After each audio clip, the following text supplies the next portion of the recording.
Welcome back to Bill's cooking channel. I thought I'd do something fun because it seems like sometimes when I do like dessert, sweet kind of things, I get a good response. Sometimes like, trying to lose weight, why are you trying to make me fat?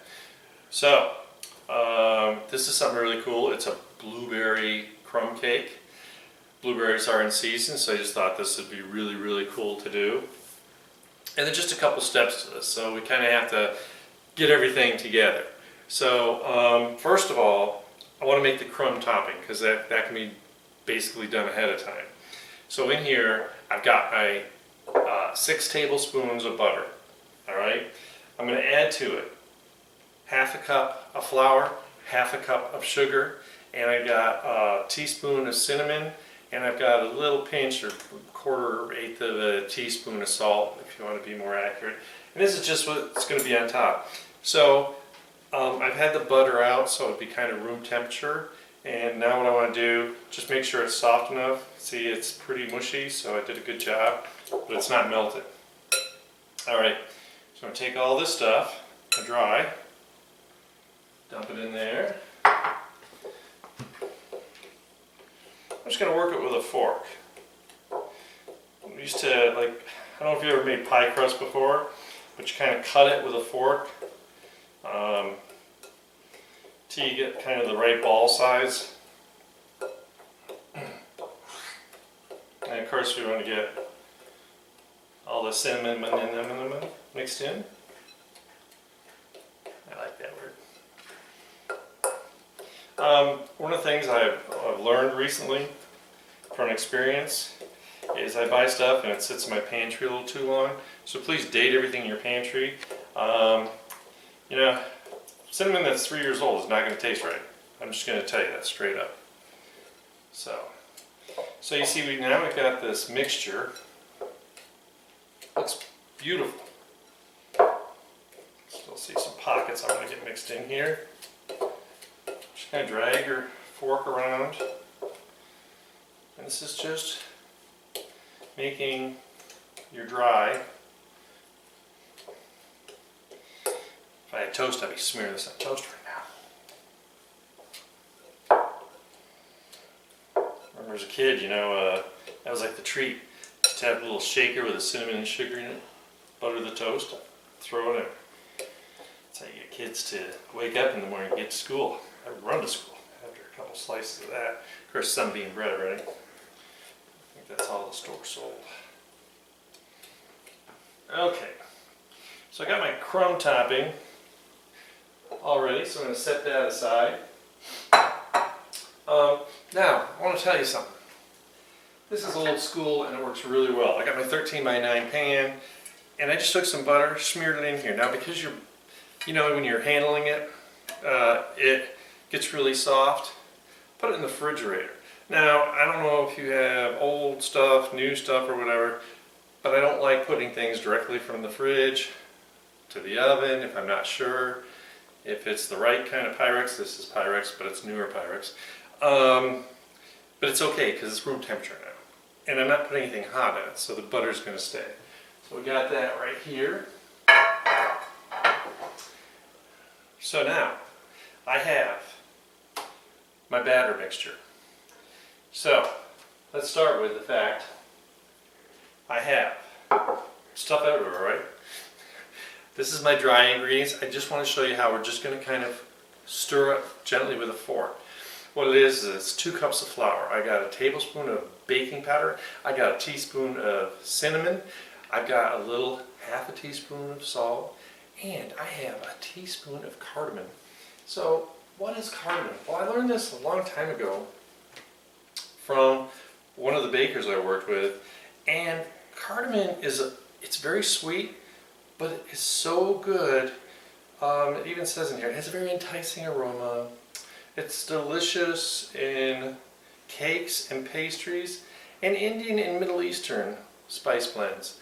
Didn't know that part of it, but I've always used it. I like it when you have something about with blueberries. I always like to make it that way.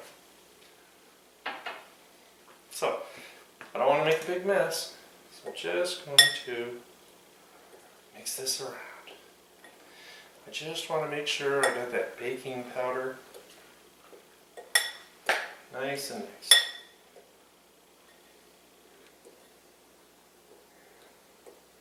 Everything's looking pretty good. Alright, just enough to change the color. And it's kind of cool because when you have something like cinnamon or the cardamom in here, it's showing you mixed everything together because it's really the baking powder you want to get mixed together. Alright, now I can set this aside like everything else I've got going here, right? So, in here, I got my five tablespoons of butter. And I just want to get this a little creamed up here.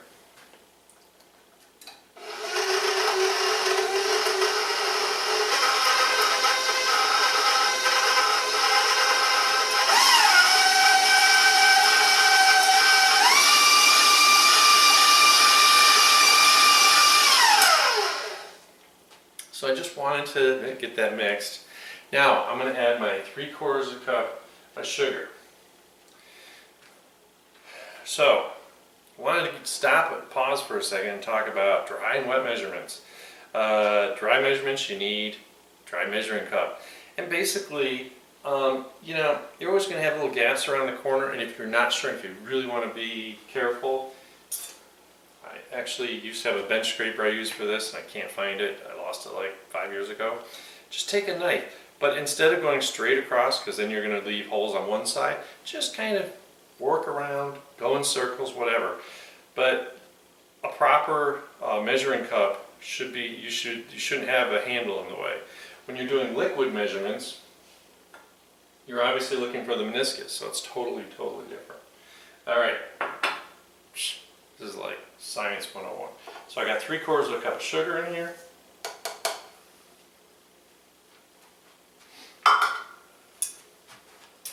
I'm going to cream this real good.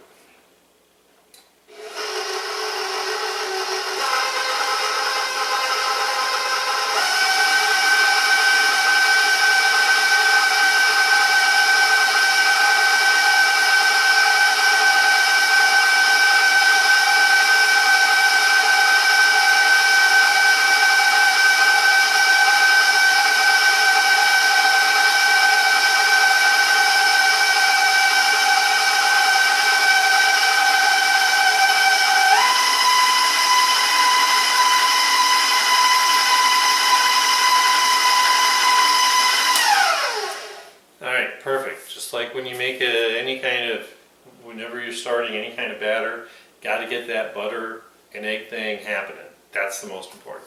All right, so now I'm going to add 1 egg. Let's see how talented I am.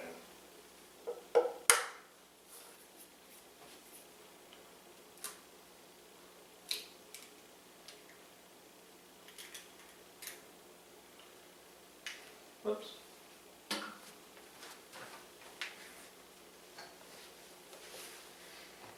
And I need a teaspoon of vanilla. I love vanilla.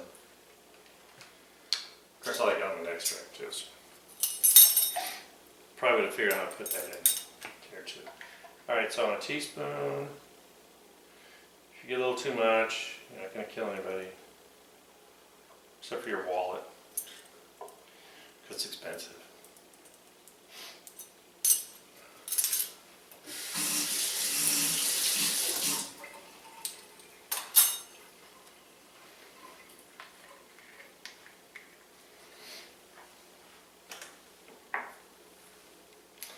Just want to mix this together real quick.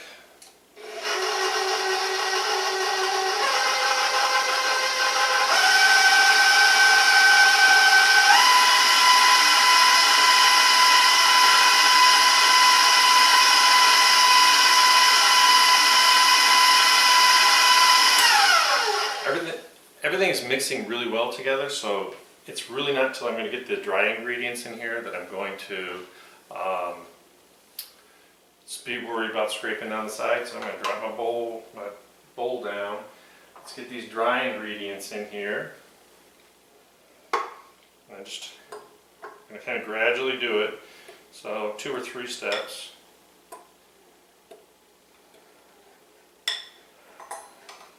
That's about half. And And you know what happens when you first turn on the blender, you make a real mess. So let's see.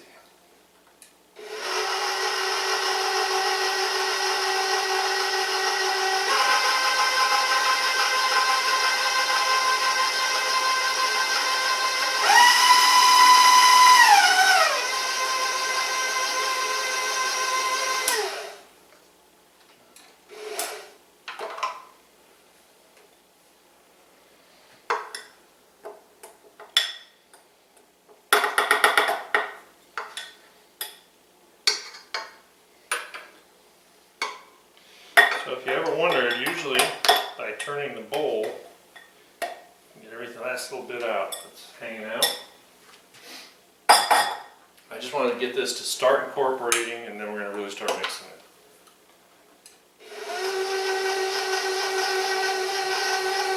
Get all those flavors. Oh, you can't hear me.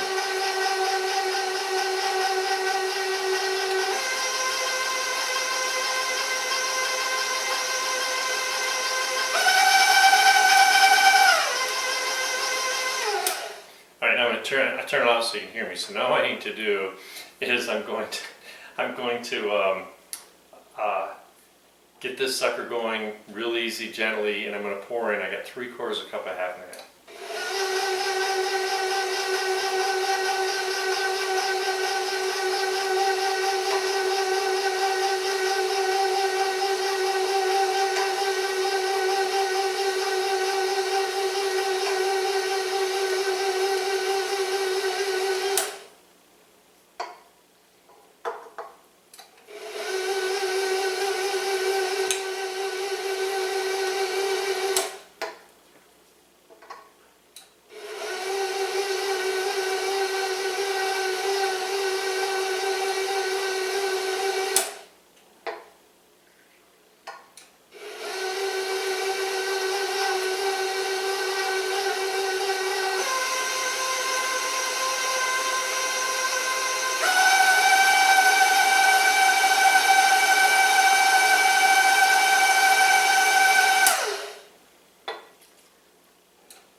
So now, all I gotta do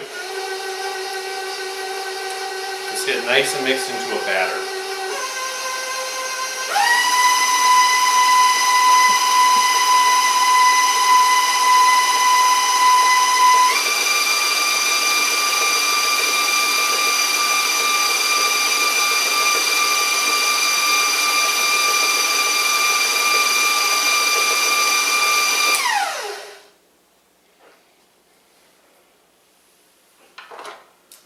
Now I'm going to take my scraper, my paddle scraper.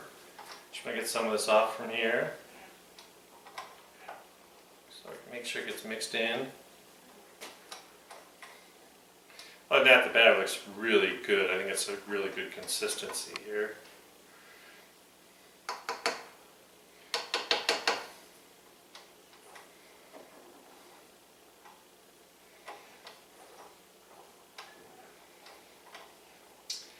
The reason we want this consistency to be a little heavy is because we're mixing in a lot of liquid from the blueberries. Oops.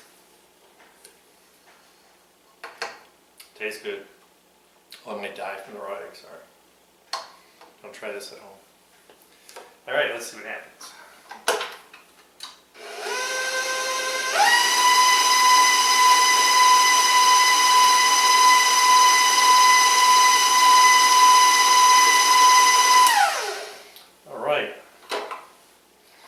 We're good. Now I do move this out of my way. Completely out of my way. Whew.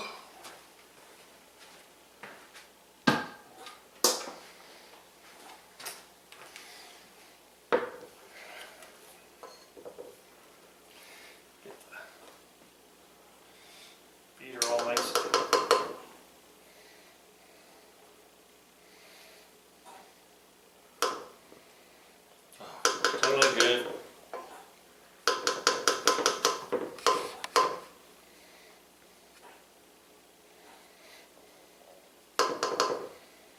trying to figure out how I can get this shipped to your house, right?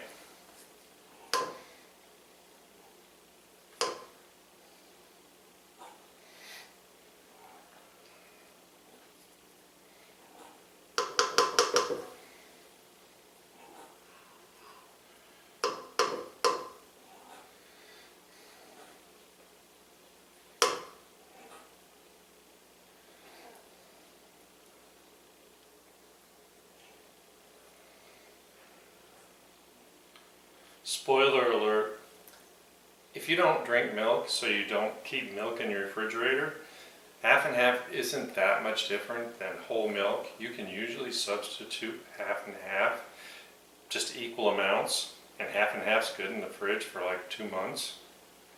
So I do that quite a bit because I don't drink milk. But for recipe calls for milk, I would tell you milk. Sometimes I'm using half and half. I think that's about as much as I'm going to get off from here. All right. Need something a little sturdier.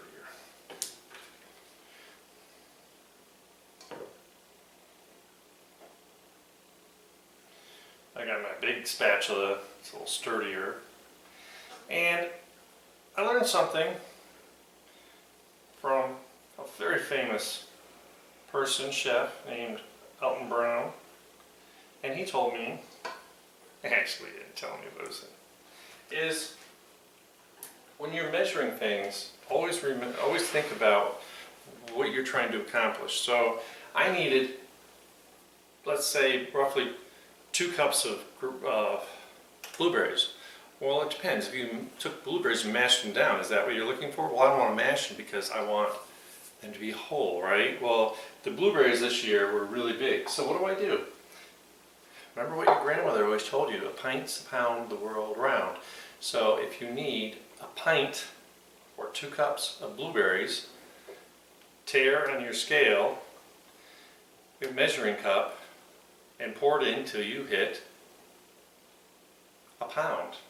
And actually it came out to be about 3.5 cups. Big difference. If I put 2 cups in, I really don't think this would have been as great. But these are huge blueberries. Picked them out especially because I thought this would be more fun.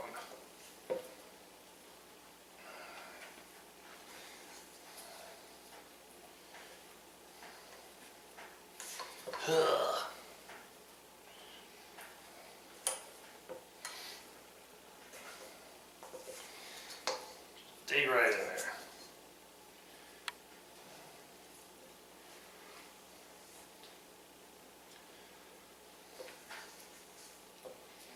Stir them up without mushing them. I don't want to put them through the mixer. All right. Now this is going to be kind of fun. I know what the end result's going to be, but getting there is always tricky. Not always, sometimes. All right.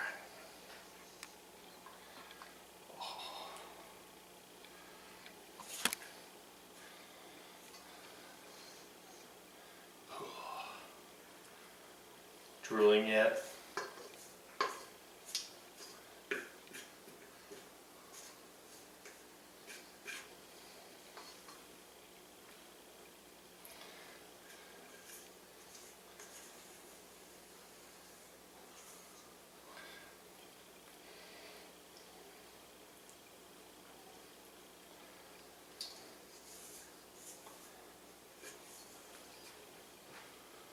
Oops.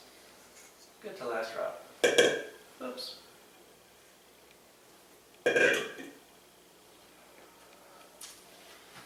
Choose this one.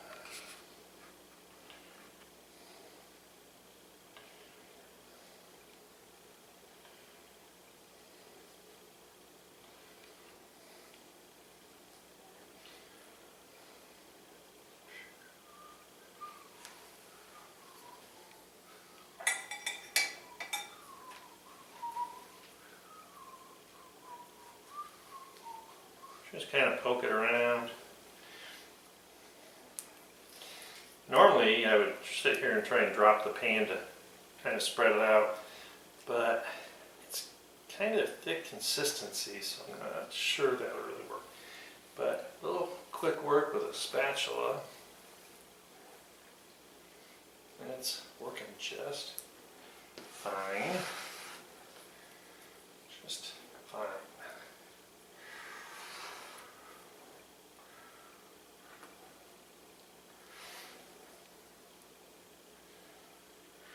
Because I know when these blueberries start to cook, they're going to put out a lot of moisture.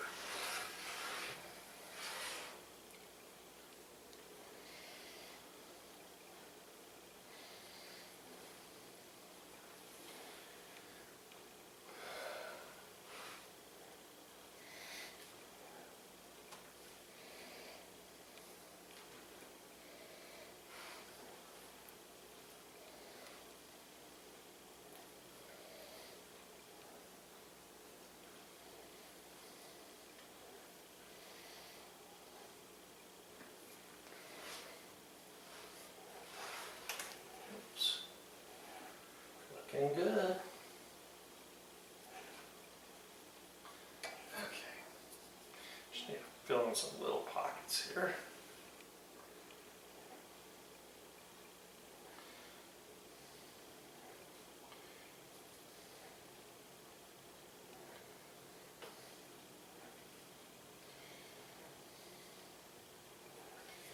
What a darn mess. Glad I don't have to wash dishes. Whoops. Just kidding, I do.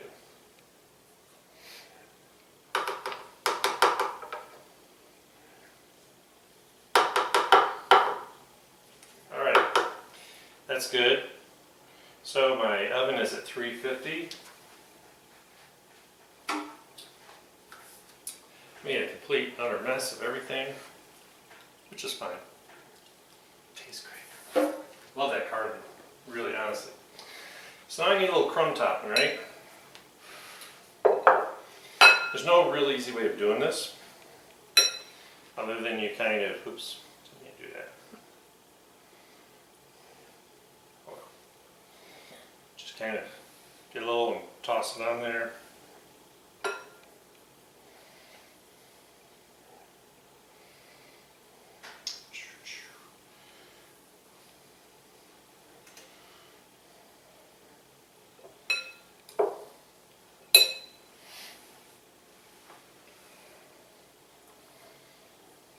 So this is going to go in a 350 for about 45 minutes.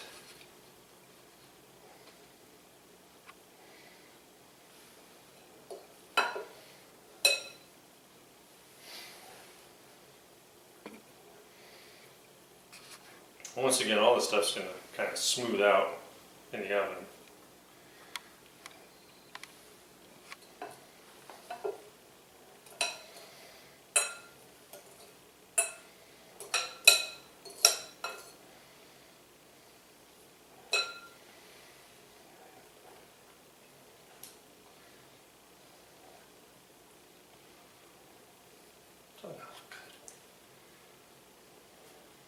All right, so I'm going to wash my hands. 350, 45 minutes, and we'll see you back then. All right, hot out of the oven. Does that not look beautiful, or does that look beautiful? Let me tell you, I'm going to invent that smell of video thing, because this is really great. Okay, I don't want to get talking too much, but it's nice and hot. Last step, which everyone does, is we're just going to sprinkle a little sugar on the top while it's nice and hot. So it's just going to kind of crystallize and stick into the stuff.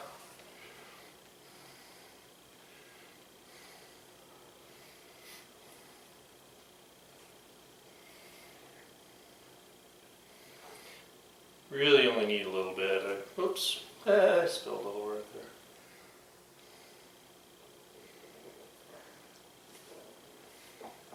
And this is plenty sweet, trust me, so you really don't need to kill it.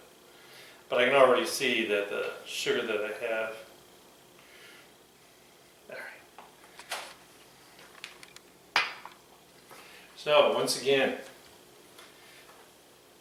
this is like, you know, cooking with love. I mean, the flavor, the smell. You know, this is a great crumb cake. I love the blueberries. They were huge. You know, it just, I can't say enough great things about it. You know, it's pretty fail-safe. Just be, you know, fairly careful about measuring your ingredients. Don't think you can really mess it up too bad. Biggest thing is, and the hardest thing is, now we gotta let it sit and rest. Because if you try to cut into it, it would be a mess. So this is one of those things where you gotta let it cool enough where you can touch the pan. That's you know, if you can touch the pan, you're good to go. I had a question and why this is sitting here, and I got another minute. I'm going to throw back at you. So, gloves. Why don't we wear gloves at home, but you wear them when you do food prep in a restaurant?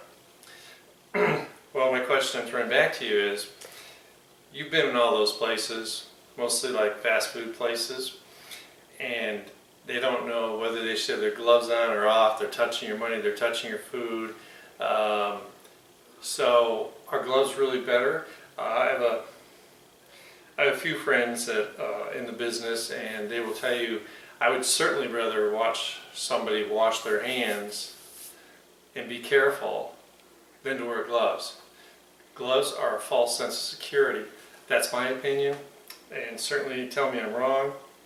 And I understand you're dealing with a bunch of teenagers. Well, okay, they're not really, well, yeah, they're whatever, almost adults.